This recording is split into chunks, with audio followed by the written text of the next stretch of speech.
이 박사의 세상 읽기 언론에 대한 이야기 하고 있습니다. 2부로 오셨습니다.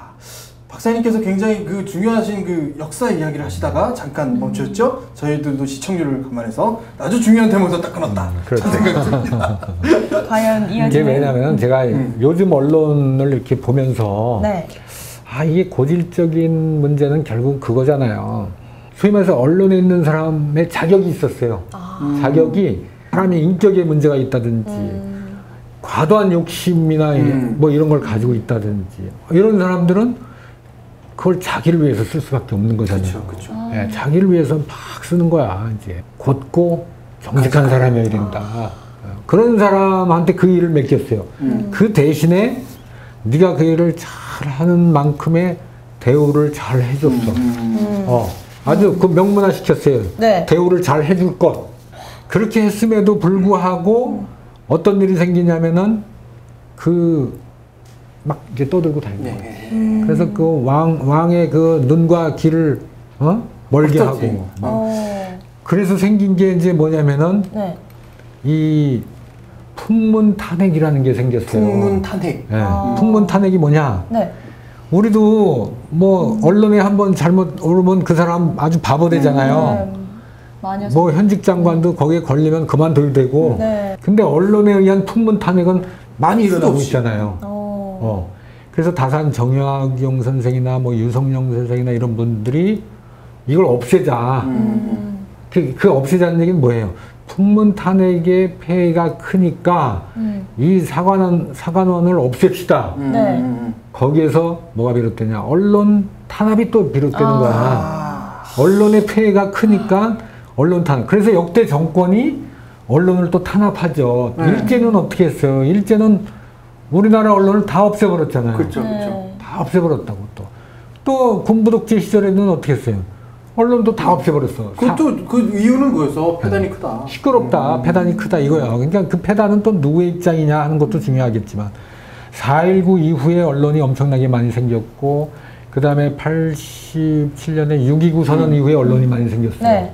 그러니까 언론은 자유로울 때 많이 생기고 그것을 통제하려는 국가 권력이 강할 때는 또 이게 줄어들고 이렇게 반복이 돼 있어요. 그래서 제가 왜 역사 얘기를 하냐면은 네.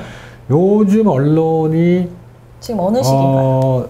요즘 언론이 너무 경제적으로 이렇게 많이 가고 있어요. 근데 지금 사실 언론사들 어렵잖아요, 다. 자, 왜 이렇게 거대한 언론이 됐음에도 불구하고 어려운 걸까요? 너무 많잖아요. 많다. 네. 또 두 번째 딱 좋은 네. 저는 딱 이거라고 생각합니다. 언론이 시장을 잘못 구성하고 있어요. 중요한 얘기야. 뭐냐면 역시 똑똑해. 독자들로부터 받는 구독료로 운영된다 그러면 언론은 가장 그러니까 좋은 시장. 그러니까 뭐랄까 정상적인 방향으로 간다고 생각해요. 네. 정상적인. 근데 수익 구조가 거기가 아니야. 다른 쪽이야. 아니 광고. 특히 광고. 그러니까 거의 모든 언론은 광고에서 자를 수 없는 상황이 돼버렸어요. 아니 광고 시장에서 내가 누군가가 이 광고를 딸 수 있다고 생각하면 자기 생활수단으로 언론을 차린 경우도 생겨. 맞아요. 그러니까 어떻게 보면은 언론의 가장 중요한 점이라고 아까 얘기했던 뭐 진실 추구 뭐 이런 것들이 아니라 광고 추구가 돼버려요. 구독료 이렇게 기사의 유료화가 왜 불가능하게 돼요? 불가능하죠. 네. 왜 불가능하냐? 네. 언론이 지나치게 산업화가 됐어. 큰 조직이 돼버렸어요. 그러면은 돈을 많이 벌어야죠. 네. 돈이 많이 벌고 지금은 자본주의 사회니까 돈을 많이 벌고 또 돈을 가지고 언론도 홍보하고 언론도 사업을 벌리고 계속 사세를 확장을 해야 돼. 왜? 언론사 간의 경쟁이 있기 때문에 수익성 있는 쪽으로 가야 되다 보니까 결국은 뭐냐? 구독료보다 광고료가 더 큰 것이고 그렇죠. 또 이 광고는 경기의 부침에 따라서 자발적으로 광고를 하는 기업들이 사실 난 그렇게 많다고는 생각하지 않아요. 네. 또 하나의 문제는 언론사들이 너무나 많은 사업을 벌리고 있는 거예요, 사실은. 그러니까 결국은 뭐냐, 요즘에 왜 언론사들의 경영난이 문제가 되고 이런 거는 지나치게 사세 확장을 하다 보니까 언론 재벌 소리를 들 정도로 커졌어. 그렇죠. 모든 이치가 커지면 그 다음에 작아지는 순서로 가게 돼 있는 거야. 그 시점에 와 있는 거예요, 우리 언론도 지금은. 그래서 옛날에는 정권이 언론을 통폐합시켜서 축소시키고 그 다음에 또 뭐 일제가 뭐 이렇게 했어. 근데 네. 지금 뭐냐? 스스로 시장이 이제 압력을 주는 거야. 이제는 시장이 언론 스스로를 통폐합시키고 시장이 언론을 축소시키는 그렇죠. 역할을 하게 되는 그 위기에 왔으니까 이걸 그럼 어떡할 거냐고 이걸. 가장 무서운 거 아니냐 이게. 그러니까 지금 언론도 뭐 대기업 금융권도 구조조정하고 다 하지만은 언론도 아마 그런 것들을 지금 생각해야지 자꾸 그렇게 수입 근데 지금 어려울수록 이제 선정적인 게 더 나올 거란 말이에요 저기. 이 어려움을 타개하는 방법이 뭐냐. 저는 이제 그거에 대해서 물론 선진화? 이렇게 좀 말하기 어렵지만 언론 환경이 우리보다 좀 더 일찍 구축됐던 뭐 미국의 사례를 좀 더 든다면요. 그리고 어떻게 보면 매스미디어의 가장 큰 발상지이기도 하다고 미국을 쓸 수 있다고 그러면 미국도 분명히 이런 절차를 겪었던 것 같거든요. 네. 80년대 후반에서 90년대 초반은 미국은 언론 자체에 대한 불신이 막 극도에 달했던 걸로 기억해요. 그러니까 제가 이제 대표적인 영화를 얘기하면 다이하드 같은 영화 보면 거기 기자가 굉장히 사이코로 나와요. 나쁜 짓 하는 놈으로 나오거든요. 그러니까 이런 시절들이 있어. 언론을 생각하는 그 단계들이 다 있고 그런 부분들이 있고.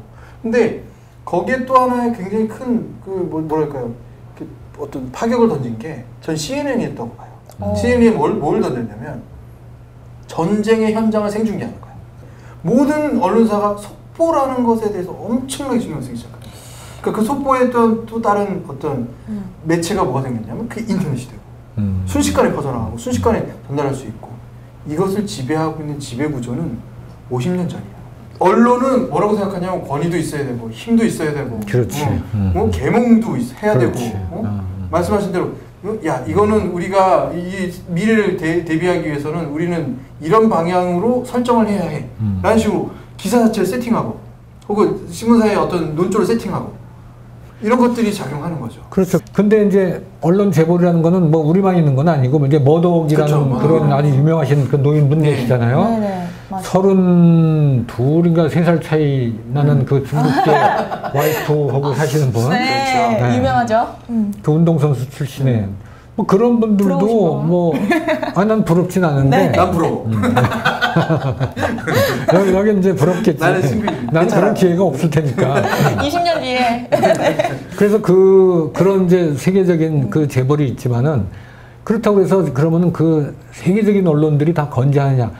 뭐 지금 이 시간에도 우리가 이름만 되는 세계 랭킹 10위권에 있는 언론들이 통폐합을 하고 있거든요. 그렇죠. 뭐 자동차 회사만 통폐합하고 반도체 회사만 저렇게 경쟁하는 게 아니라 크면 큰 대로 언론을 하고 크면 언론들도 생존 경쟁을 위해서 싸우고 있어요.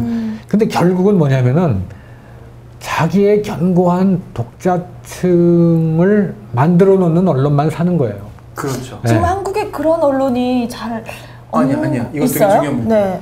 조중동의 견고한 독자층은 아주 견고해요. 맞아요. 그렇다는 것은 조중동이 70년도 그러니까 거의 이 세월 동안 꾸려왔던 그 역사는 그럼 무시를 할 수가 없는 거예요. 아무리 뭐 지금 어떤 논점이 있어도 무시를 할 수는 없는데 다만 어떤 얘기가 있을 수 있냐면 그러니까 조중동이 어떤 식으로 사회에 선도하는 부분을 변화하느냐는 건데 산업적인 측면이고 기사가 아니라 그것을 선택한 게 방송과 융합이었다는 거죠. 지난번에 우리가 종편으로서 방송과의 융합을 해야 된다는 가장 큰 이유는 뭐였냐면 미디어의 신문의 문자 매체의 미디어의 한계를 아는 거예요. 네, 사장시장.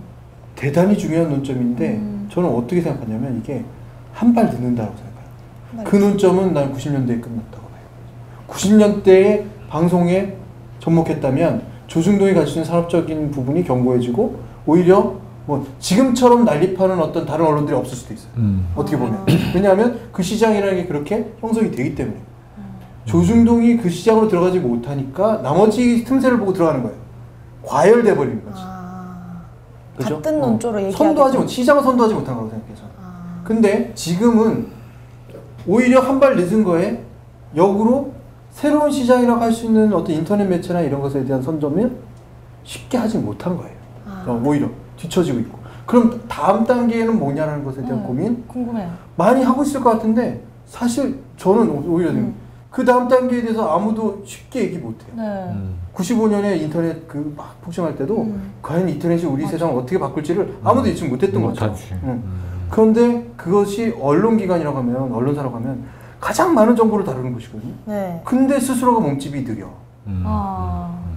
너무 거대해진 거죠. 다 같이 똑같아지고. 산업적인 측면. 네. 그러니까 몸집이 커지면은 그 조직도 커지고, 조직이 커지다 보면은 관리 인력이 늘어나고, 그러다 보면 관료화가 되고 의사결정이 늦고, 뭐 이런 거는 이제 반복되는 일 아니겠어요? 네. 사실은 우리 언론을 이렇게 만든 요인도 있어요. 그렇죠. 소위 말해서 정치 권력이지, 정치 권력. 정치 권력이 항상 우는 아이 젖주는 식으로 달래왔으니까. 역대 또 우리나라 역사로 볼 때는 많은 언론들이 본의 아니게 다 폐간당하고 통폐합 당한 일들이 있었기 때문에. 네. 그러니까 지금은 이제 그런 시기는 다 지났죠. 지금은 이제 지금 정부들은 뭐 그렇게는 안 하고 하지만은 어쨌든 언론의 역할이라는 것은 그것밖에 없어요. 여기저기 뭐 떠드는 기능은 뭐 원래 있는 것이고, 그 부작용을 최소화시키는 게 이제 우리가 올바른 언론을 정립하는 방법이지 않습니까? 다양화된 것이 굉장히 좋은 방법이다. 첫째는. 또 하나. 또 하나는 다양화된 게 좋은 거라고. 그렇지. 언론이 다양한. 그러니까 네. 우리가 언론사가 뭐 많은 게 좋다 이런 걸 떠나서 네. 다양한 논점과 네. 다양한 시각이 지금 보세요. 내가 클래식 음악을 좋아하면 그 채널 보면 되잖아요. 네. 그죠? 옛날에는 그런 게 없었으니까 이게 언론이라는 게 그냥 딱 몇 가지 딱 정해져 가지고 거기서 보도 통지하고 다 했으니까. 네, 제가 보기엔 종편이 다 비슷비슷해 보이는데요. 형식도 자꾸 따라서 오고 얘기하는 것도 비슷하고 그게 다양화라고 얘기할 수 있을지 모르겠어요. 그건 다양화가 아니지. 네, 예, 채널만 수가 많고. 그러니까 어렵잖아요, 지금 다 같은 시장을 놓고 쪼개 먹으니까 어려운 거지. 근데 예를 들어서 아까 신문 얘기했지만 신문은 작은 걸 가지고 쪼개 먹어도 뭐 크게 어렵지 않아. 내가 그냥 그래요? 뭐 어렵던데?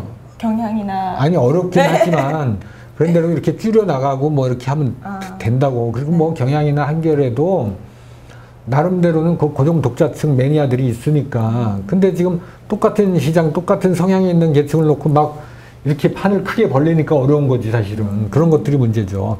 언론사도 작게 하려고 그러면 작게 또 먹고 살 수 있을 거예요, 아마. 그게 이제 요즘에 등장하는 대한언론 같은 거예요. 그런 거겠죠, 뭐 이제. 우리 저기 소상공인 같이 이렇게 크게. 그렇지만 그건 큰 힘을 발휘하지는 않잖아요, 이제. 그러니까. 그러니까 이게 참 저는 그게 왜곡된 부분의 시초라고 생각해요. 왜냐하면 보통의 산업들은 자본을 많이 가진 쪽이 자본을 통해서 생산력이 있고 생산력이 있으니까 지배력이 있고 하잖아요. 맞아. 근데 이거는 좀 다른 것 같아요. 언론 다르죠. 언론은 생산되는 가치가 이것이 물질적인 가치하고 좀 다르고 전파력이라는 것도 강하기 때문에 어느 언론사가 굉장히 집요한 취재를 통해서 중요한 기사를 발굴하고 그게 회자되고 많이 퍼져나간다. 그러면 그 언론사가 일종의 말하자면 기회를 맞는 거죠. 스스로가 이게 언론은 그래서 결국은 브랜드인 것 같아요. 어떤 명칭의 언론이냐. 네. 그렇게 치면 시청자한테도 어떤 책임이 있는 거네요. 어쨌든 그렇죠. 시청자들이 주인이라고 할 수도 있잖아요. 언론은 시청자분들이 계속 그런 자본화된 거를 자꾸만 바라보고 작은 시장은 좀 눈 감고 그런. 근데 이제 우리나라 언론들이야 뭐 다 잘 하시는 언론들이 많지만은 그 언론의 그 오만함이라는 게 있어요. 언론의 오만함이라는 거는 뭐냐? 아까 얘기한 그 계도 기능을 갖다가 언론의 그 계도 기능을 갖다가 자기 이익과 결부시켜서 철저하게 이용한다는 거죠. 그런 오만한 언론이 보는 시각은 뭐냐면은 국민들은 무지하기 때문에 내가 이끄는 대로 내가 제시하는 단어, 내가 만드는 유행을 부안해동해서 따라온다는 그 속성을 이용하는 거지. 우리가 처음에 정치편 했을 때 그 마키아벨리 얘기했잖아요. 그죠? 네, 군주론. 마키아벨리 얘기했지만은 그것도 그거와 유사한 거예요. 그러니까 대다수의 국민들은 이게 맞아, 저게 맞아, 일로 가야 돼, 절로 가야 돼, 이렇게 생각하는 국민들이 의외로 또 많아요. 아까 우리 그 김현민 기자 얘기했잖아요. 네, 바쁘고. 이렇게 분별력 있게 언론을 갖다가 딱 냉정하게 판단하고 선별하고 하기가 어려워. 그건 능력이라기보다도 맞아. 바쁘니까 그냥 그렇게 듣고 그렇구나. 근데 그게 쌓이면 어떻게 되겠어요? 쌓이면 그것이 편향성을 갖는 거지. 정보가 반복해서 쌓여가지고 이게 어느 정도 연장된 길이를 가지고 내 머릿속에 있으면 그게 이제 지식이 되는 것이고 지식이 신념을 만들고 뭐 신념이 철학을 만들고 철학이 뭐 나의 행태를 만들고 막 이렇게 가는 거예요. 네네네. 그러니까 그 오만한 언론은 국민을 갖다 그렇게 보고 엔진이 없구나. 내가 엔진 역할을 하면 되겠네. 그냥 여기는 20량에 뭐 바퀴만 달린 열차야. 국민들이. 그렇죠. 내가 엔진 달고 끌고 가는 거야. 산 계곡으로 끌고 가고 바다로 끌고 가고. 네. 근데 언론이 이제 그런 역할을 굉장히 조심해서 해야 된다는 거죠. 네. 왜? 여론이라는 건 뭐냐면 여론이라는 건 뒤에 되게 여론몰이라는 그 행태가 나타나요. 그렇죠. 여론몰이를 한단 말이에요. 네. 그래서 탁 여론몰이를 하는 거야. 마녀잖아. 그래서 방송을 보다 유명 스타가 딱 나와가지고 광고를 딱 해버리면은 그게 유행이 되는 거고 친구 만났을 때 걔가 그걸 들고 있으면은 시대의 흐름을 빨리 읽고 빨리 따라하고 구매력도 있고 이렇게 우리 이제 그런 생각을 하게 하는 거 그게 여론몰이에요. 그러니까 악용을 하네요. 언론사들이. 뭐 악용이 아니라 그 사람들 입장에서는 굉장히 좋은 경영을 하고 있는 거죠. 예, 그런데 또 그걸 멋모르고 당하는 그러니까 이성으로 다 대하는 게 아니라 감성에 휘둘려 가지고 우리가 이제 거기에 끌려가면은 그건 뭐 어쩔 수 없는 거죠. 그럴 때는 이제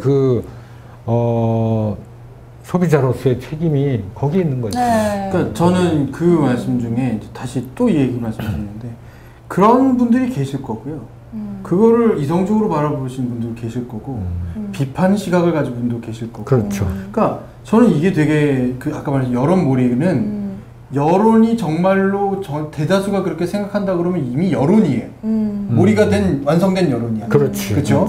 그렇지만 그렇게 형성되기 전에 전에 이 여론몰이 직전에 혹은 전에 과연 대다수가 이것을 어떻게 바라보고 있는지 여론몰이가 진행되는 과정에서는 어떻게 보는지 여론몰이가 끝난 다음에는 어떻게 구성되어 있는지에 대한 이런 구성 비율이 좀 필요한 것 같아요. 왜 그런 말씀을 드냐면 대다수가 그렇게 생각한대 그러면 사실 우리는 입을 닫아요. 그렇지. 기자 똑같아. 맞아. 내가 어떤 팩트를 출력하고 있는데 대다수가 그게 아니라고 나를 설득하면 사실 기자도 설득돼요. 근데 언론조 자체가 그래. 그러니까 대다수의 언론, 그리고 힘을 가진 언론이 한 방으로 밀어붙이잖아요. 그러면 분수 언론들은 찍소리 못하는 거야. 못할 수밖에 없어. 그러니까 그것을 정확하게 말해주는 거는 국민들의 정확한 여론이다. 저는 그 생각이 들어서 우리 역할이 되게 중요하다. 이걸 항상 해야 된다 우리가. 그렇죠. 그러니까 그 사실에 근거해서 우리가 평범한 사람들이나 다수의 사람들이 욕심 없이 가질 수 있는 생각을 논하는 것이 가장 중요하죠. 우리가 토론을 하거나 담소를 나누거나 어떤 모임을 갖더라도 그 모임에서 어떤 욕심이 전제가 되면은 그거는 굉장히 골치 아픈 상황인데 욕심은요 영어로 말하면 일루전이라고 저는 표현해요. 허상이야, 환상. 그러니까 욕심이라는 건 뭐야? 내가 갖고 있는 마음이 아닌데 내가 아닌 다른 것에 의해서 더 부풀어진 마음이에요, 그게. 네. 그래서 그것이 나를 이끄는 거야. 근데 그거는 실상이 아니라고. 내가 저걸 살 수가 없어. 내가 지금 내 월급 가지고는 22평 아파트에서 뭐 그냥 이렇게 사는 게 딱 나한테 맞아. 근데 어떤 모임에 갔더니 50평. 나는 32평 샀는데 야 화장실이 2개더라. 나는 뭐 40몇 평 샀는데 방이 뭐 몇 개더라. 부럽죠. 야, 지금 내가 요새 와서 인간답게 산다는 걸 느꼈다라고 얘기하면은 22평 사는 친구는 그럼 뭐야? 나는 인간답게 살고 있지 않다는 얘기야? 이렇게 느낌이 온단 말이야. 그러면서 욕심을 내서 빗대서 이거 그래서 그런 그 욕심이 대화의 주제가 된다. 근데 욕심이 대화의 주제가 되는 것들을 우리가 언론을 통해서 많이 느끼는 거야. 무슨 캐슬, 무슨 피아, 해가지고 마치 저걸 사야 되고 저걸 해야 되고, 많은 사람들이 이걸 해야 되고 이런 것을 부추기잖아요, 사실은.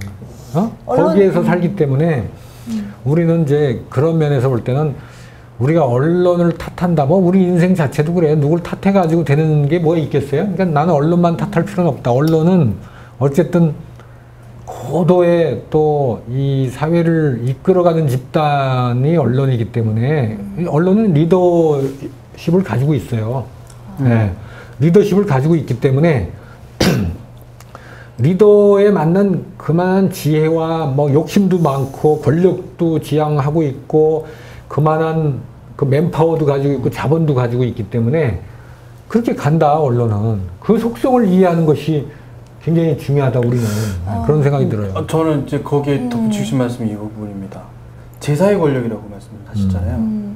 제사의 권력인데 이 나머지 세 가지 권력은 막대한 권한도 있지만 책임이라는 게 부여돼 있죠. 책임이 있지. 언론에는 책임의 부여가 적다라는 거죠. 적지. 그러니까 아니면 권력만 있는 굉장히 매력적인 달콤한 요소야 이게 언론은. 미디어를 특히 장악한다는 게 굉장히 그 달콤한 요소예요. 그러니까 사업자로서도 즐길 것들이 많아. 대표자로서도 어디 가면 나 무슨 어디에 뭐 방송 사장입니다 그러면 아이고 대단한 일 한다 이런 것부터 시작해서 내가 한번 출연시켜 줄게 뭐 이런 것들부터 여러 가지 장치들을 참 많이 활용할 수 있는 게 언론이고 매력적이에요 사람들한테. 근데 지금 순간이 뭐냐면 아까 저 박사님 말씀하셨지만 너무 많아. 저 사람도 방송 사장이래 이 사람도 방송 사장이래 이렇게 돼버리는 순간이 돼버리는 거예요 이제. 그 매력이 줄어드는 거야. 네. 사실 점점 언론에 대한 매력이 줄어드는 시점이에요 지금. 네. 예전에 매력은 맞아요. 엄청났어. 맞습니다. 근데 그 매력이 줄어들고 있어요. 그게 옳은 방향이기도 하지만 언론 자체의 힘이 약화되는 것이기도 하고 흔히 말하는 춘추 전국시대를 불러오는 거지. 지금 딱 그 표현이 맞는 것 같아요. 춘추 전국시대. 그런데 저는 아까 그 언론이 각자 최선을 다하고 있고 효율적인 그런 경영을 하는 거라고 했는데 저는 언론의 입장에서 그렇죠. 언론의 입장에서 근데 언론사들도 자기네들 스스로가 문제가 있다는 걸 알겠지. 그러니까 알면서 안 하는 건 악용이죠.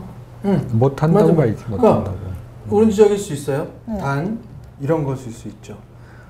언론사로서의 기본적인 어떤 문화 네. 혹은 언론이라는 것이 가져야 되는 공기로서의 어떤 아까 이게 책임일 수 있고요. 네. 혹은 국민들 사이에서 기본 스탠다드라는 것도 있을 수 있어요. 네. 생각의 스탠다드. 야 저런 기사를 낸 저 신문사는 망해버려야 돼. 뭐 이런 스탠다드. 우리한테는 저런 기사를 낸 신문사를 망하게 만드는 스탠다드는 없어요. 근데 실제로 조금 우리보다 오랜 언론 환경을 가진 곳들은 잘못하면 문도 닫아. 정말. 이렇게 되는 거예요. 근데 문을 닫게 만드는 게 아니라 스스로 닫을 수밖에 없는 환경이 돼버리는 거지. 그러니까 경영이 어려워져 버리는 거야. 사람들도 선택이 안 되고. 그러니까 진실에 대한 가치를 부여하는 게 사회적인 합의로서 언론에 부여를 한 거예요. 그렇죠, 그렇죠. 근데 우리는 어떻게 지금 세팅이 돼 있냐면 진실의 가치를 언론사에게 부여를 하긴 했어. 네. 근데 역으로 그 기간이 좀 짧다 보니까 우리 옛날에 그 문야사조가 들어올 때요. 네. 낭만 고전주의부터 한 수백 년 걸렸던 것들이 한 번에 싹 들어오잖아요. 뭐 그런 현상과 비슷한 현상이 언론에 있어.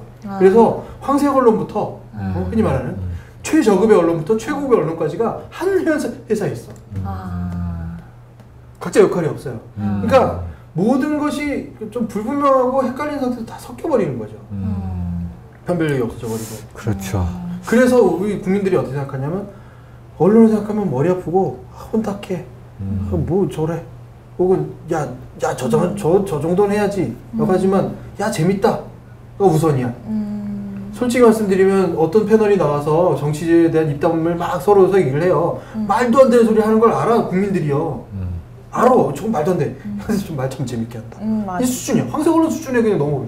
근데 이것을 어떻게 적용하냐면 야 시청률이 높은 프로그램이야. 그러니 언론사에서 만든 프로그램이고 진실의 가치가 있는 프로그램이 돼버려. 엉뚱한 일이 벌어져 버리는 거죠. 그러니까 정말로 얘기하자면 그건 국민들이 선택해야 될 문제인데 국민들 선택지에 막 문제 1번의 답이 문제 1번에 대한 골라야 될 객관식 답이 저 7번에 붙어 있고 8번에 붙어 있고 뭐 이런 식인 거예요. 선택해서 어떻게 할 수가 없는. 그러니까 이건 아까 말씀드린 그래서 책임이 없고 또 관리 감독할 수 있는 곳은 역시 권력층에밖에 없는 거죠. 언론은. 그 제도니까 법이니까 법을 만드는 곳에서밖에 관리 감독을 못 하는데 역으로 법을 만드는 곳이 언론에 의해서 장악당해 있어. 도움을 요청하지 않으면 상태. 그러니까 제 말씀은 결론은 뭐냐면 네. 언론은 지금 최대 권력이에요. 최대 권력이고 막을 수 없는 브레이크 없는 기관차야 지금. 책임이 없으니까. 브레이크 없는 기관차야. 근데 그건 누가 알아야 되냐? 국민들이 알아야 돼. 그걸 깨닫고 저 브레이크를 달아줄 사람이 국민밖에 없는 거죠. 근데 역으로 국민들한테 그걸 달아주는 것 자체가 참 어불성설이에요. 우리는 소비자인데 소비자가 나가서 그 달리기 기차에 브레이크를 달아야 돼. 막을 수 참 어려운 상황이라는 거죠. 그렇죠. 그 이제 언론이 어려운 거는 이제 그거죠.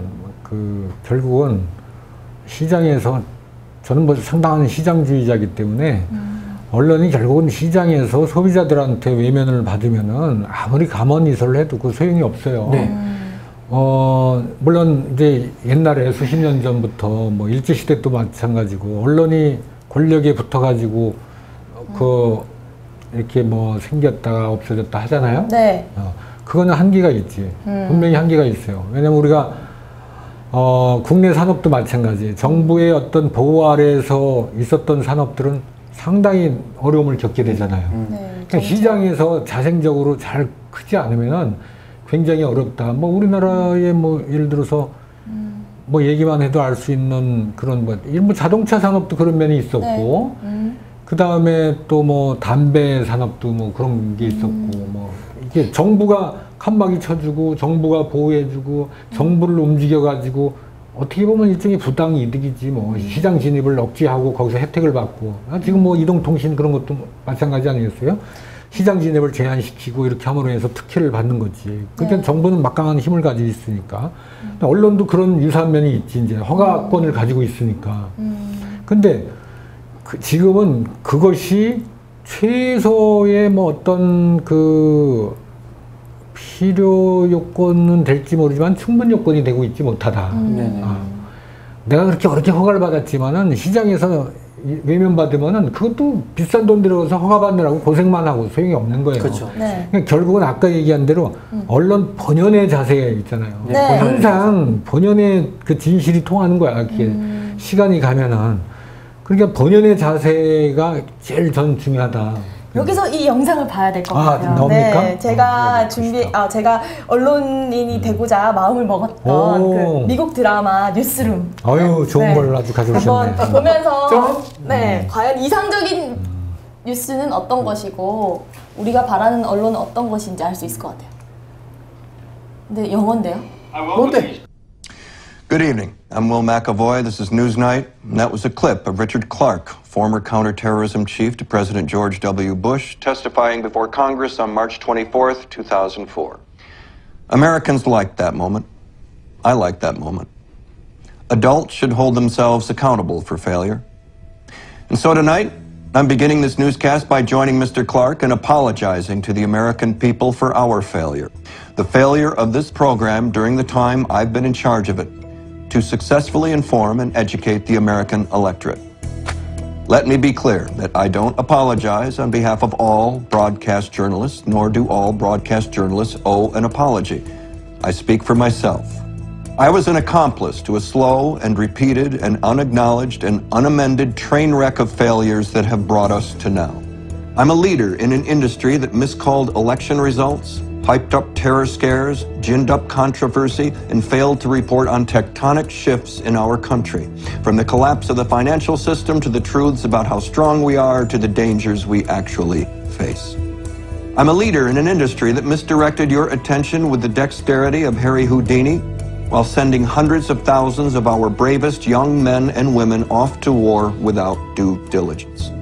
The reason we failed isn't a mystery. We took a dive for the ratings. In the infancy of mass communication, the Columbus and Magellan of broadcast journalism, William Paley and David Sarnoff, went down to Washington to cut a deal with Congress. Congress would allow the fledgling networks free use of taxpayer-owned airwaves in exchange for one public service. That public service would be 1 hour of airtime set aside every night for informational broadcasting, or what we now call the evening news. Congress, unable to anticipate the enormous capacity television would have to deliver consumers to advertisers, failed to include in its deal the one requirement that would have changed our national discourse immeasurably for the better. Congress forgot to add that under no circumstances could there be paid advertising during informational broadcasting. 가장 중요한 논점이군요. 그러니까 결국 이 내용을 종합해 보면 이런 거죠. 뉴스가 시청률 경쟁을 함으로 인해서 진실이 가려지고 제대로 된 역할을 하지 못하는 단계에 들었다. 그건 상업적인 거. 들어갔다. 그러니까 처음에 미국에서도 뉴스를 그 공주파를 사용하도록 허가했을 때 1시간을 할애해서 뉴스를 만들려고 했지만 그것만큼은 공익적인 가치로 말하자면 광고를 받지 말았어야 하는 것이다. 근데 지금 우리한테는 다 광고를 받는 뉴스들만 남아있다라는 거죠. 근데 참 그 안에서도 근데 이런 말을 좀 얘기하고 싶어요. 저들이 얘기하는 뉴스의 조상들 있어요. 네. 정말 선배 기자들이라고 할 수 있는 정말 좋은 기자들 있고 특종을 남겼던 수많은 순간들이 있고요. 대한민국에도 있어요. 네. 그럼요. 또 하나 아까 김효인 기자가 얘기했던 지금의 아주 선호받는 앵커가 있어요. 네. 손석희 같은 앵커도 있어요. 참 많은 노력들을 해왔고 그것이 공익적인 가치들을 발휘했어요. 네. 그것이 언론의 아주 정확한 기능이었어요. 그렇다면 지금의 언론에서는 왜 그런 기능이 돋보이기보다는 흔히 말하는 우리가 기레기라고 부르는 언론을 비하하거나 언론 자체를 격하하거나 라는 것들로 언론이 바라보는 것이 사실 대세를 이뤘다고 저는 생각합니다. 대세를 이루고 있는 것일 거예요. 대세? 그만큼 전문성이 없어진 거죠? 전문성이 없어졌다. 네. 그냥 기자들의 어쩌면 옛날에 제가 이 방송을 하기 전이었다면 좀 많이 배워서 그런지 네, 기자들의 그 철학이 없어진 것 같은 느낌이 듭니다. 그러니까 철학이. 제가 기자니까 저는 칼을 이제 저한테 생각을 해보면 좀 네, 그렇지 않나. 조금 더 위험한 곳, 조금 더 약자의 편에 들어야 되는데 눈높이를 낮추지 못하고 약자의 편, 네. 정의로워가지고 아직 젊지 않습니다. 그렇지. 젊다는 건 정의로워야 되고 원칙이나 이런 것들을 중시해야 되고 그리고 저렇게 사과할 수 있는 자신감? 정말 당당하게 사과를 할 수 있는 맞아요. 네. 정말 저 자료 참 잘 골랐어요. 왜냐면은 세월호를 우리가 겪으면서 많은 진짜 거의 대부분의 국민들이 사실 언론을 많이 탓했다고. 그렇죠. 근데 어느 언론사도 저렇게 사과한 언론사 없어요. 네. 국민들 여러분께 너무나 항상 당당하죠. 밤낮으로 저희가 이렇게 힘들게 한 점. 그렇지만 저희는 뭐 저널리즘에 입각해서 어쩔 수 없이 했지만 그래도 부득이 이렇게 나온다면은 야 언론이 좀 철이 드는구나라는 생각도 들 텐데 저희는 봐봐요. 소비자가 얼마나 중요해요. 저도 저 뉴스를 듣기 전까지는 네.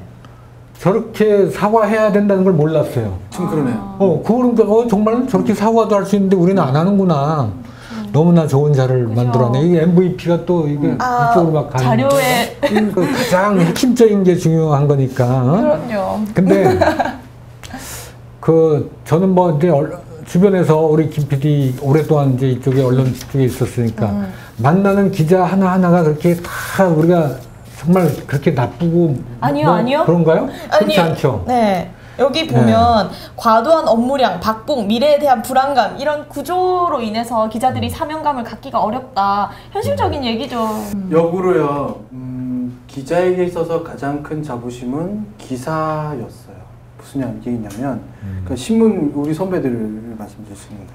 신문 기사가 딱 나왔는데 그날 밤 정말 뛰어다니면서 뭔가 했는데 정말 좋은 기사를 내가 취재했다.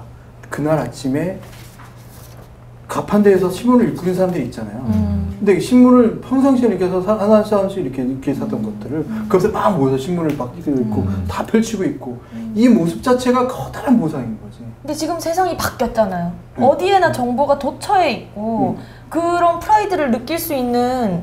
근데 나는 네. 오히려 예전에는 그 모습으로 판단했다는 거죠. 네. 내가 그 일면 기사를 내가 썼으니까 일면 기사를 막 본 사람이 그렇게 있구나. 그러면 그 수만 가지 기사들은 다 어떻게 보면 잘 판단이 안 되잖아요. 요즘은 내가 올린 기사에 대해 수십만 가지의 댓글이 달릴 수 있어요. 내가 정말로 어떤 자세로 하고 있느냐, 아니면 내가 정말로 이 지식에 대한 추구, 지적인 추구를 정말 하고 있느냐. 자기에 대한 자책은 많이 하는 기자를 보지만 정말 충실하면서 정말 열심히 뛰고 있다라는 것에 대한 만족감이나 충족감을 거두는 기자들이 별로 없다는 거지. 그러니까 거기에도 욕심의 문제가 끼이는 것 같아요. 언론사 자체에서도 욕심이 있지만 기자 자체에서도 개인적인 사욕이 있는 거죠. 그냥 어떤 브랜드가 되고 싶고. 그러니까 제 말은 오늘은 그 동주 부장님께서 항상 얘기하시는 그 개인의 가치에 대한 얘기를 먼저 꺼낸 게 또 그 이유예요. 구조의 문제도 있지만 사실은 그 얘기하실 줄 알고 또 먼저 방어를 친 건데.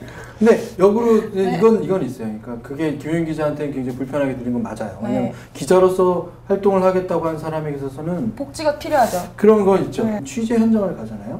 그 기자는 예전에는 좀 달랐어요. 예전에는 그 안에서 좀 뭐랄까요. 흔히 말하는 오피니언 리더 형식인 거야. 이 사람의 의지와 가치와 이 사람이 뭔가 하려고 하는 것에 대한 도움들 혹은 정보들 참 많은 도움을 받고 살았을 거예요. 지금 어떤 게 생겼냐면 기자가 한자가 아니야. 몇 사람이 아니야. 어느 현장에 가면 수십 명의 기자가 이 취재보다 더 많아. 가치가 없는 거야. 자기 자신에 대한 가치가 떨어지는 거야. 그건 맞아요. 왜? 시장이 너무 폭증했거든. 기자 세계의 시장은 너무 폭증해 있어. 연예 현장 가보면요. 진짜 많아. 그것을 똑같은 기사를 빼서 거기에 쓰는 기사는 누구의 몸매무새 무슨 뭐 시스루가 어떻고 이런 것들을 써요. 신문 한 줄이야. 근데 거기에 와 있는 기자들은 너무 많아. 그러니까 기자를 탓할 수는 없잖아요, 그죠? 그러니까 역으로요, 이런 시스템 안에서 움직이고 있는 것들이 그럼 역으로 시청자들의 선택을 받고 있다, 혹은 이 뭐랄까 독자들의 선택을 받고 있다, 좀 더 받아야 한다라는 구조로 계속 가고 있는 아까 말씀 브레이크 없는 기관차가 되고 있는 거죠. 근데 자각이 필요하다는 거야. 뭐냐면 항상 그러니까 결론은 모든 시청자의 자각도 필요하지만요, 기자들의 자각이 필요합니다. 자학은 필요 없어. 자학은 어떤 경우를 낳냐면요, 자학을 때려쳐야지. 내가 진짜 때려서 이거밖에. 그건 자학이고요. 자각은 뭐냐면, 야, 내가 오늘 이 기사 안에서도 내가 생각하는 주요한 가치, 그 가치라는 게 중요하잖아. 이 기사의 가치에 다만 10%, 다만 한 줄, 다만 한 단어 라도 말할 수 있느냐. 궤도적인 가치가 아니라 내가 가고 싶은 세상에 대한 객관적 주관을 만들어야 된다. 그걸 통해서 기사가 행간에 묻어야겠다. 지금은 내가 시스템을 극복 못하는 거야. 근데 역으로 말씀드리면 그런 사람들에 대한 기자들이 되게 죄송한데 기자들이 이제 생존의 위기에 처해 있어요. 정말 맞아요. 그걸 거부할 수 없어. 그런 기자들이 생존할 거다. 옛날 몇 년 전인지 모르겠지만은 언론 통폐합 했을 때 동아일보가 경향신문에 통합됐죠. 그때의 동아일보 광고를 국민들이 다 채워줬어요. 맞아요. 그 하얀, 그러니까 동아일보 광고 파동 사건이요. 광고가 없으니까 하얗게 있는데 어느 날부터 국민들이 이제 막 거길 광고를 막 1,000원, 뭐 2,000원, 3,000원 내가지고 광고를 빽빽하게 채워줬어요. 그거는 언론이 그만큼 사랑을 받았다는 거죠. 국민들한테 사랑을 받았어요. 받았기 때문에 그런 일이 벌어졌는데, 뭐 지금도 아마 이제, 지금도 뭐 그런 일이 있을 수 있어요. 어느 언론사든지 그런 상황이 된다면은 그 칸을 독자들이 메워줄 수도 있어요. 저는 JTBC가 어떤 내용 때문에 어떻다라고는 솔직히 말씀드리기는 어려울 것 같아요. 그게 무슨, 이쪽 편향이다, 저쪽 편향 이게 아니고, 아까 말씀하신 대로 저희는 그걸 이렇게 부르거든요. 방송에서는 톤 앤 매너라고 부르는데 어떤 톤과 어떤 매너로 방송을 하느냐는 부분에서 그걸 선점하고 정확하게 읽고 있어요. 저런 시각으로. 아까 얘기했던 사과할 줄 아는 부분. 언젠간 저렇게. 그러니까 손석희 앵커가 사과를 한 적이 있잖아요. 자기 후배의 잘못은 다 내 잘못이고 내가 책임자고 그래서 다 사과드린다. 근데 그날 벌어졌던 뉴스가 너무 드라마틱했거든. 그러니까 역으로 보면 맞아. 한편의 드라마 같아요. 역으로 보면 아까 박사님 지적하신 대로 이제 언론에게 주어진 많은 부분에서 한 단계 우월한 당신들은 우리보다 나으니 당신들이 우리를 대신해서 뭘 해달라는 가치는 줄어들고 있다는 거예요. 그렇지. 우리를 대신해서 뭘 해줬으면 나한테 조금 더 정확하게, 조금 더 내가 받아들이기 쉽게, 혹은 내 감성에 좀 맞게 라는 주제로 옮겨가고 있다는 거예요. 근데 그걸 자각하지 못하고 그냥 이거는 매체가 많으니까 그냥 질적 하향 평준화 가도 모를 거야. 뭐 아니요, 다른 방향 다른 시각도 있어요. 야, 조금 더 자극스럽게. 이쪽에서는 좀 더 센 말한 사람 없어? 조금 더 말 좀 막. 그게 질적 하향 평준화죠. 그렇게 해서 확 끌어당겨서 뉴스를 구성하는 사람들도 있죠. 대체로 그런 부광으로 움직이기도 있기도 하고. 근데 제가 예단컨대 이 방법은 질린다. 시청자들이 이미 질렸죠. 근데 이런 감성을 매만지는 톤 앤 매너를 갖고 뭔가 자기의 어떤 자세부터 바로 하려고 하는 자꾸 그런 모습을 보여주는 톤 앤 매너는 쉽게 질리지 않는다. 그러니까 제가 요즘에 느끼는 게 언론 시장이 레드오션이기도 하지만 이런 그 없잖아요. 그럼 블루오션일 수도 있죠. 그렇죠. 네. 그런 생각에 요즘에 그렇죠. 좀 힘이 납니다. 전 이제 언론을 모르잖아요. 몰라가지고 제가 그 많이 아쉬운 사전을 것 같은데. 찾아봤어요. 아니, 사전을 찾아봤더니 그 재밌는 게 있어요. 언자하고 론자가 있는데 네. 이 언자가 우리가 말하다 뭐 말씀. 이런 뜻이잖아요. 네. 말하다 뭐 전달하고 뭐 이런 게 언자인데 이 언자가 다른 뜻도 있어요. 화기애애의 은자야. 화기애은. 화기애애할 은. 화기애애할 은자고요. 네. 이 논의를 화기애애. 언론의 론자 있잖아요. 네. 이 론자는 뭐 논하다 뭐 네. 이런 뜻도 있는데 조리 있다는 윤자야 이게 조리 있다. 화기애애한데 조리하다. 조리 있다. 조리 있게 예. 그래서 이상적이다. 이 언론의 말씀 원자를 빼고 이 박쥐 윤자 같이 한 그 윤자 그게 둥글 윤자거든. 네. 둥글 윤자인데 그게 무슨 뜻이냐면 생각할 윤자예요. 책 읽고 생각해서 정리하라는 윤자야. 그래서 내가 야 이게 언론이 보니까 화기애애한 말을 좀 하라. 말을 해도 맨날 죽이고 살리고 하는 것만 얘기하지 말고 지금 위에 이렇게 떠 있죠? 글씨들. 화기애애한 말을 하라는 얘기예요. 네. 그리고 또 하나는 뭐냐 조리 있게 해라. 말도 안 되는 거 가지고 주먹구구로 해서 뭐 국민을 설득시켜서 끌고 갈 생각하지 말고 조리 있게 해라. 그러려면 어떻게 해야 되겠어요? 책도 읽고 생각도 하고 정리를 한 다음에 그래서 그 인륜의 윤자가 사람 인자가 있는데 책을 읽고 생각하고 정리하고 사람을 대해라. 그러니까 말을 함부로 하고 언론이 막 함부로 이렇게 경거망동하고 자기 사익을 추구하기 위해서 국민을 갖다 엉뚱한 방향으로 가고 막 누구의 편 들어가지고 진실을 덮고 이런 언론이라는 단어를 쓸 이유가 없다. 끌어당겨지는 단어가 뭐냐면 경고망동하지 말고 천천히 생각해서 결론을 내야 된다. 이게 속도가 아닌 거잖아요. 그렇죠. 여기 이제 저희가 거의 결론을 내야 될 이제 시점에 와 있는데 뭐냐면 미래예요. 네. 언론의 미래. 전 세계적인 언론의 미래일 수 있어요. 뭐냐면 현실을 논하면 페이퍼. 네. 전통적인 언론이죠. 네. 거기에 TV, 네. 영상 언론이 있죠. 라디오, TV. 그 다음에 인터넷, 포털이라는 것들이 생겨서 왔어요. 최근에 등장한 게 SNS예요. 그렇죠. 모바일. 그렇죠? 각종의 디바이스가 어떻게 발전하냐에 따라서 언론은 한 구석이 없어지는 것이 아니라 한 구석은 남아있으면서 계속 확장되어 왔거든요. 네. 그렇죠. 물론 이제 신문 매체가 없어질 거냐 이런 논점은 물론 있습니다. 근데 제 생각에는 안 없어져. 신문 매체가 아예 없어지지는 않을 거예요. 네, 저도 같아요. 확장의 일로 있거든요. 참 이런 현상도 드물어요. 뭔가가 하나 없어져야 되는데 없어지지 않고 계속. 그리고 그것이 어떻게 보면 한 가지의 가장 중요한 테마는 역시 기사의 내용이죠. 형식들이 발전하는 거잖아요. 그렇죠? 하나의 논점은 속보 경쟁은 언론사에게 무의미해지는 단계로 가고 있어요. 그렇죠. 그렇죠. SNS가 대신하고 기타의 방법들로 속보를 갈 거예요. 속보 매체는 있을 거예요. 하지만 언론사 모두가 속보에 매달릴 필요가 없는 거죠. 또 하나, 뉴욕타임즈가 사실은 속보도 굉장히 빠른 매체였어요. 네. 최근에 뉴욕타임즈나 워싱턴 포스트를 보면 굉장히 뭐랄까 사회 현상을 집약해서 자기의 논조로 그것도 아주 수십 년간 단련된 논조로 사람들한테 극도의 개봉일 수도 있어요. 근데 톤의 면을 갖추면서 우리가 지금 바라보는 세상의 시각, 이 사건의 시각은 이렇다라는 논점을 던지는. 그래서 워싱턴 포스트를 읽는 거예요. 예. 기사를 읽는 게 아니고. 네. 그런 브랜드화가 같이까지 가 있어요. 네. 그러니까 우리가 앞으로의 언론에 있어서 기대할 수 있는 것이 과연 뭘까? 아까 시장에 있어서 조정이 되신다고 말씀드렸잖아요. 그렇죠? 그렇다면 과연 앞으로 우리가 향유하게 될 언론의 모습은 과연 무엇일까? 그리고 기대할 수 있는 모습은 무엇일까? 하는 생각이 좀 드는 거예요. 그렇죠. 그거는 이제 언론이 경쟁에서 어떤 룰을 채택할 것이냐 하는 문제하고 연관되는데 저는 그 언론 중에서 조금 바뀌었으면 하는 그 바람이 하나 있다면은 경찰서마다 그렇죠.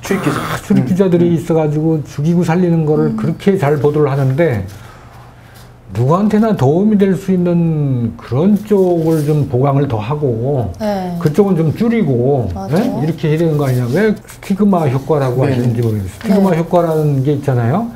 안 좋은 걸 들춰내면 더 안 좋은 게 계속 생기는 거야. 낙인 효과라고 그래가지고. 저건 그러면은 사건 사고들이죠. 그렇죠. 사건 사고들은 계속 그걸 불러일으키는 거야.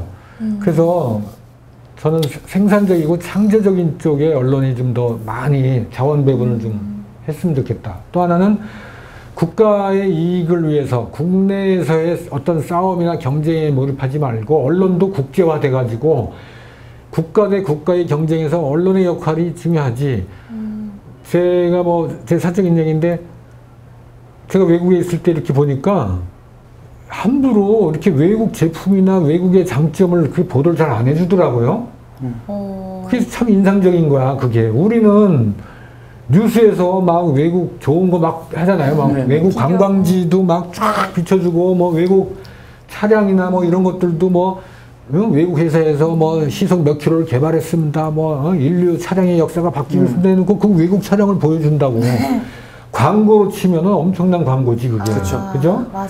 근데 그 선진국에서는 그런 것들을 거의 안 해줘요. 근데 국익을 굉장히 생각하는 것 같더라고요.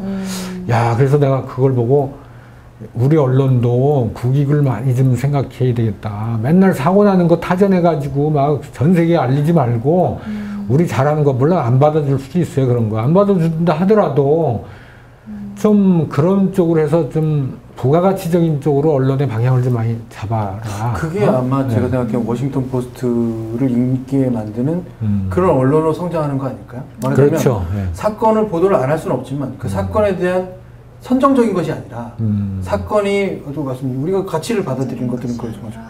그 가치를 정말로 브레인 집단 혹은 우리가 할 수 있는 오피니언 리더들 혹은 국민들의 여론을 통해서 다듬어진 기사, 그죠? 그 기사가 나와야 되는 역할들의 언론이 있어야 되는데 그 부분은 조금 없는 것 같아요. 그렇죠. 그 다듬어진 기사. 저번에 제가 청년 실업을 막 문제가 있으면 제가 글이라도 써서 신문에 올리라고 하셨잖아요. 꼭 다듬어진 기사여야 언론이라고 할 수 있는 건 아니에요. 그거는 옳으시죠. 역으로요.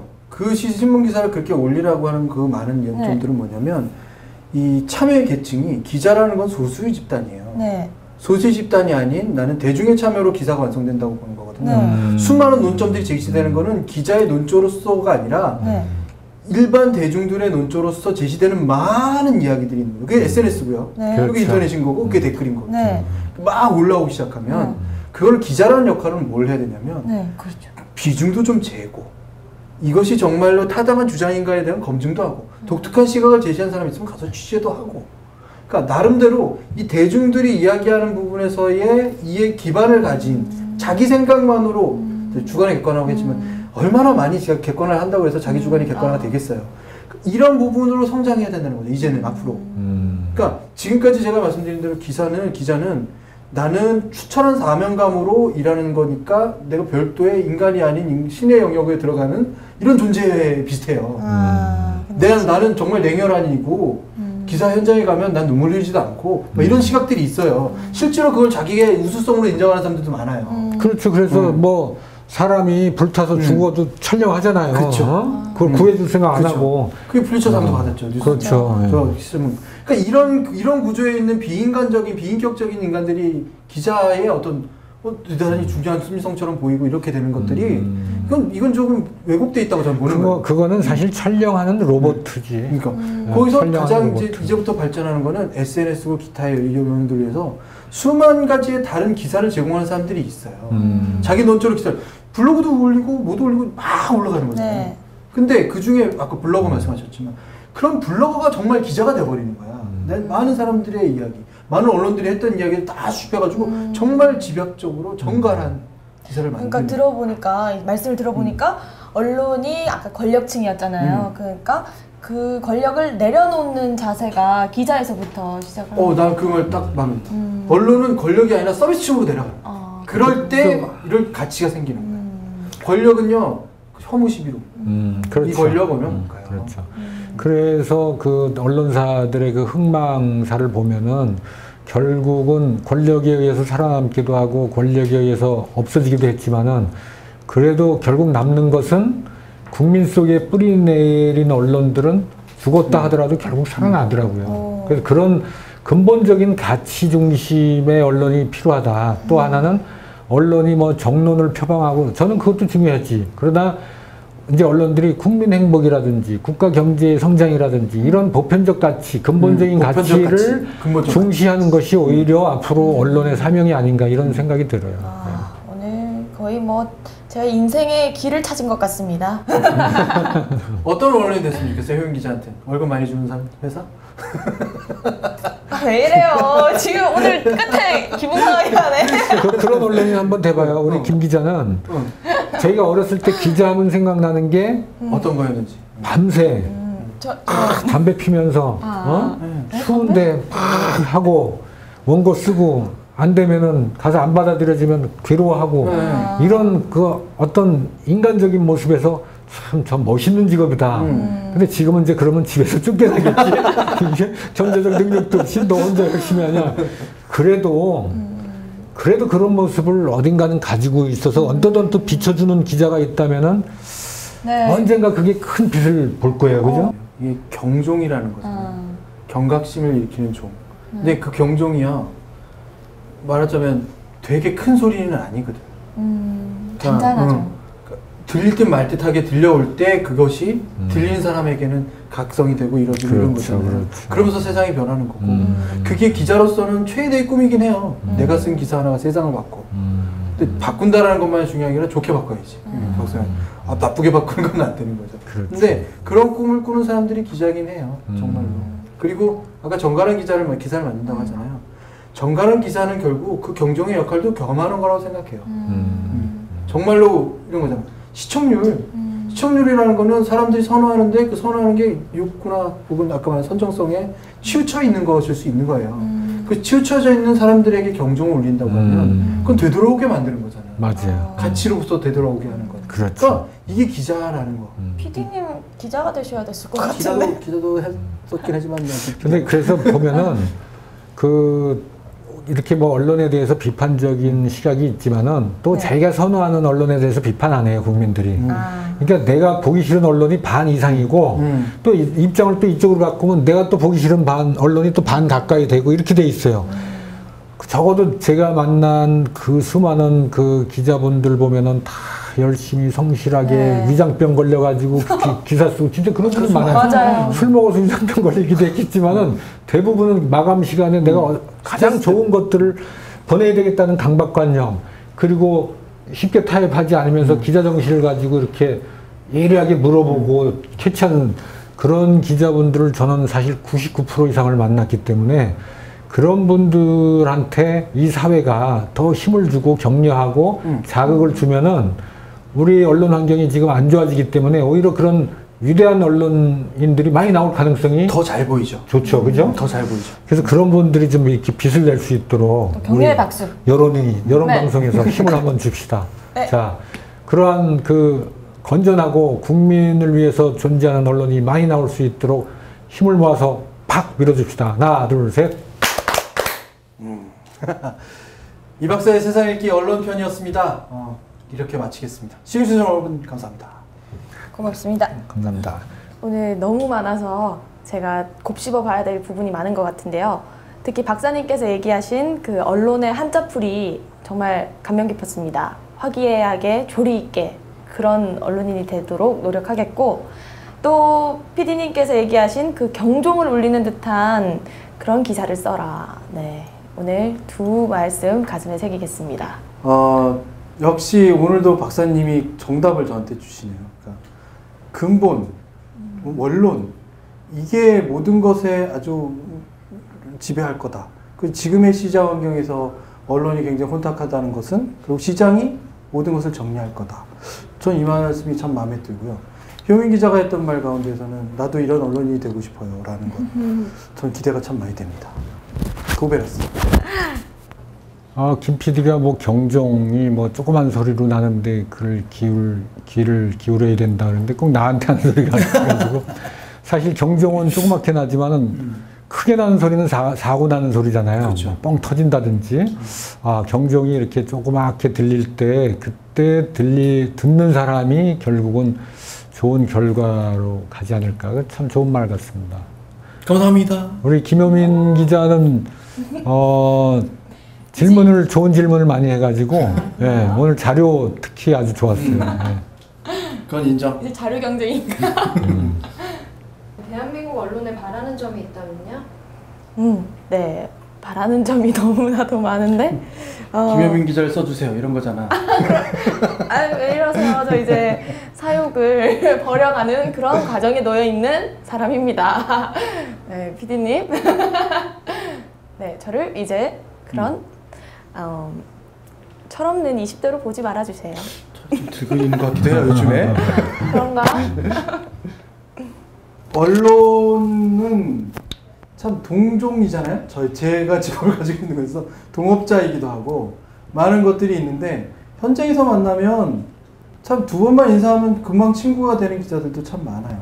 그러니까 기자로 본다면은 참 뭐랄까 아련하고 애틋하고 이 연대의식 이런 것들이 참 발전하기 쉽고요. 같이 고생한 사람들로서의 어떤 것들을 생각하면 또 그건 참 따뜻하긴 한데 그게 바로 대한민국 언론을 생각하면 거야. 하나하나는 다 문제가 없어. 언론사를 생각하면 서로가 너무 전체로 보면 문제가 있는 거야. 서로가 뭔가에 뭐랄까 경쟁만 하고 있는 듯한 그러니까 서로가 좀 뭐랄까 좀 예전에 그런 것도 있었거든요. 같은 신문사끼리 어떤 모이면 그래 연대하는 의식도 좀 있었는데 지금은 다 너무 먼 것 같아. 그래서 조금은 다른 세상으로 가는 언론들이 좀 됐으면 좋겠네요. 뭐 언론 나름대로 다 열심히 하고 있고 또 언론이 정치를 보고 또 정치가 대기업을 보고 대기업이 중소기업을 보고 교수가 학생을 보고 학생이 뭐 교수를 보고 다 못마땅하고 부족하고 오버하고 뭐 이런 것들이 다 보일 거예요. 언론도 국민의 그런 따가운 시각으로부터 뭐 자유롭지 못하겠지만은 언론의 그 본질적인 사명 항상 이런 것들 국민들한테 미치는 영향이 크지 않습니까? 그런 측면에서 진지하게 나는 진정한 언론인인가 진정한 언론인가 뭐 이런 것들을 한번 되돌아볼 수 있는 계기가 됐으면 좋겠습니다. 저희는 즐겁게 방송을 하고 있는 것 같아요. 시청자분들께서도 저희와 함께 같이 즐거움이 계속 커져갔으면 좋겠습니다. 시청자 여러분께서 언론은 이제 그냥 믿고 따르는 쪽이 아니고요. 뭔가 조금 더 되짚어봐야 되고 검증도 좀 해봐야 되고 생각 좀 해봐야 되는 그런 곳으로 변하고 있다. 저는 이런 주장을 끝으로 시청자 여러분께 드리고 싶고 그것이 오늘 이 박사의 세상 읽기에서 좀 읽히셨으면 어떨까라는 말씀을 드려봅니다. 네, 언론 스트레스가 많으실 거예요. 뭐 여러 가지 방송을 나름대로 이렇게 선택해서 보시고 좀 시대를 살아가면서 공감할 수 있는 그런 얘기를 같이 이렇게 좀 듣고 또 생각하고 싶으시면은 저희 이 박사의 세상 읽기를 하나 더 찜했다가 꼭 들어와서 보시길 바라겠습니다.